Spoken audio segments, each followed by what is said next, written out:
Jack Markell of Delaware is with us here in our Washington studios.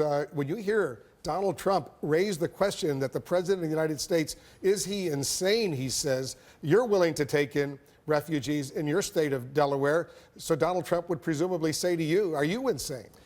First of all, the refugees who come over are the most carefully vetted from a security standpoint of anybody who comes into this country. They're vetted before they're even allowed to cross the Atlantic.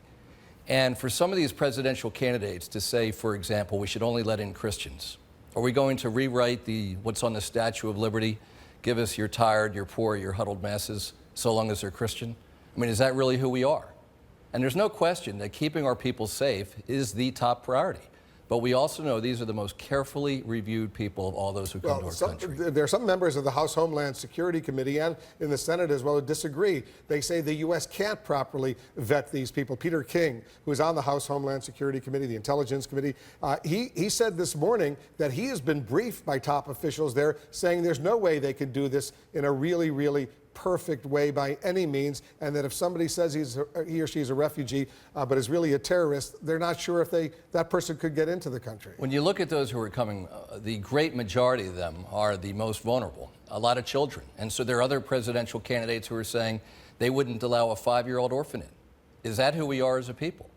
And so a lot are women, people who are malnourished. And so there's no question that we need to make sure we're doing the very best possible job of vetting these people from a security standpoint. Because ISIS itself, and experts say you got to believe them when they make these threats, ISIS itself said they are going to plant terrorists in these groups of refugees to go into Europe, go into the United States, go elsewhere, and kill the infidels. At any point in this process, when the folks who are doing the review, and certainly starting with the president, who I know his #1 concern is keeping the people of this country safe, if they determine that they can't be sure of who they're letting in, I'm sure they'll stop letting folks in. But the idea that we're going to just carte blanche, reject all people from Syria. I mean, so far, I think most of the folks who are involved in Paris are French or Belgian.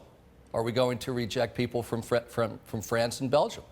Apparently, at least 1 or 2 of them was not necessarily a French national or a Belgian national that had come in. That's raising all these concerns right now. How many Syrian refugees so far have you accepted into Delaware? There have been none who have come in directly. I think there are 3 families who have come in through other states over the last more than a year. And the people in Delaware, if you say you're ready to take a few hundred, I don't know how many you're willing to take, but if you're willing to take a few hundred, would they be happy with you? Well, I mean, I can say the feedback today has been very much mixed. I know there are a lot of people who are against it, but I think the more that we can explain the security process, the vetting process, and again, what does this say about us as a people? If we're going to say sort of carte blanche, we're not going to take anybody from a particular region. There's no question #1 priority is to keep our people safe.